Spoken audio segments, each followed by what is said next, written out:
All right, let's dive right into this explainer and untangle all that chaotic, super fast-paced new footage we just got for Spider-Man Brand New Day. There is an absolute ton to unpack here. If you're trying to figure out exactly what Peter Parker is facing this time around, you are in the right place.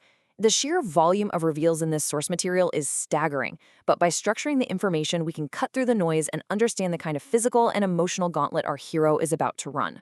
To make sense of all these rapid-fire reveals, we're going to break the trailer down into 5 key themes. We'll look at Peter's loss of control, those strangers at MIT, Bruce Banner's dangerous science, a terrifying unseen threat, and finally, remembering Aunt May's wisdom.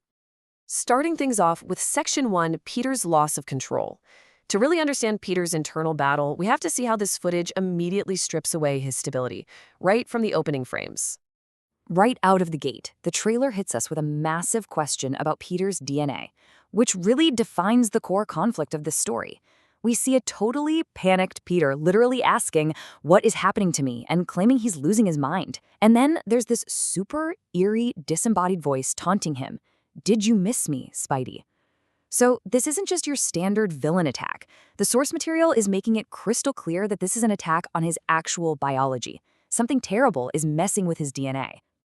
You can just feel his desperation here. He flat out says, "I am totally out of control," and follows that up by insisting he has to fix whatever this is right now. This is a huge shift in the narrative. We're looking at a hero dealing with a terrifying internal mutation. He's not just fighting some bad guy on the streets, he's fighting a literal war inside his own body. And compounding this intense internal crisis is his complete external isolation. That brings us to Section 2, Strangers at MIT. In the footage, we see Ned filming videos, super enthusiastic, announcing it's his final semester at MIT. At first glance, it feels like this nice, comforting setup with the characters we know and love.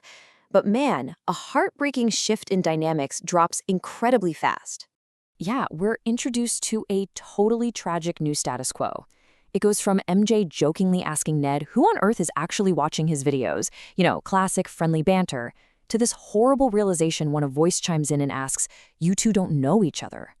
Think about that. Not only is Peter completely alone, but his 2 absolute best friends are interacting like complete strangers who have never even met. The entire fabric of Peter's past life is just completely torn. And it actually gets more isolating. They start referring to a mysterious third party who stumbled across a board. MJ introduces herself by saying, "He's a little weird. I'm MJ." It perfectly highlights how disconnected they are from their past lives, and from Peter himself. To the people he loves most, the ones he's fought alongside, he's just some random weirdo stumbling around their campus. So, with nowhere else to turn, his friends having no memory of him, and his own body betraying him, Peter seeks out some pretty risky mentorship. This leads us to Section 3. Bruce Banner's dangerous science.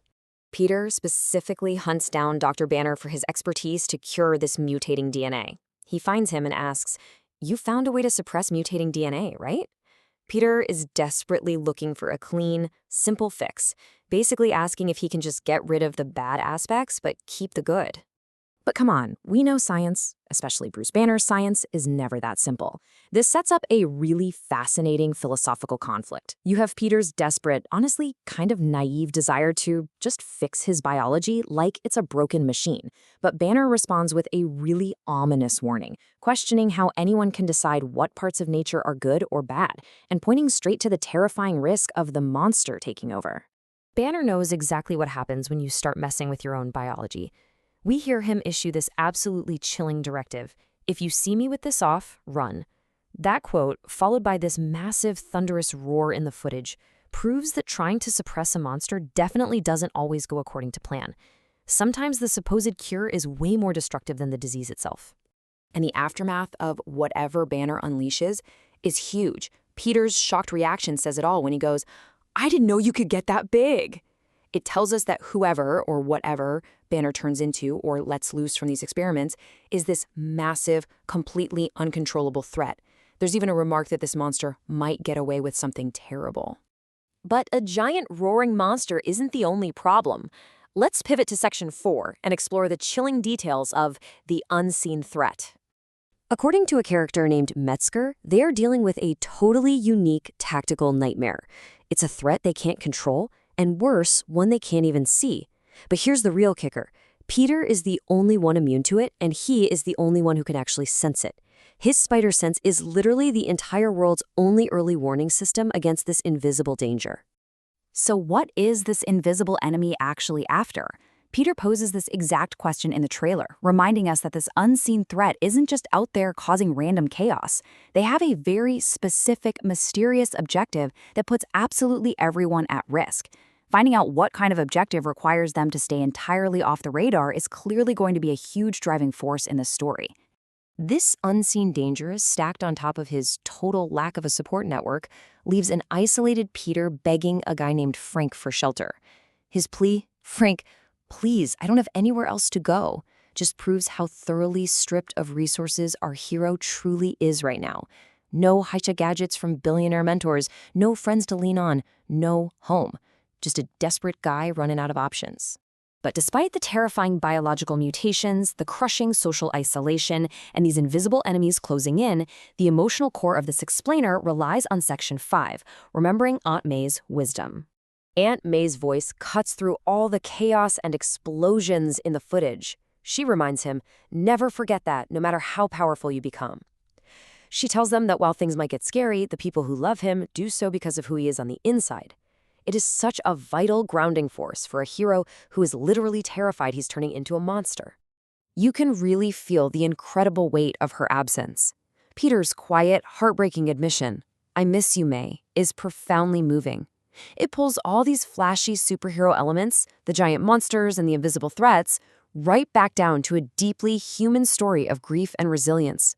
It's a stark reminder that underneath the mask, he's just a young man trying his best to honor his aunt's memory. And beautifully, it seems like that memory gives him exactly what he needs to keep going. We see his classic persona shine right through when he's hyping himself up before a fight, stretching out, and asking his allies, "Did you stretch? You a big stretcher?" He even throws in that it's so good for you. It just goes to show that no matter how incredibly dark things get, that classic, quippy Spider-Man charm is still very much alive and well.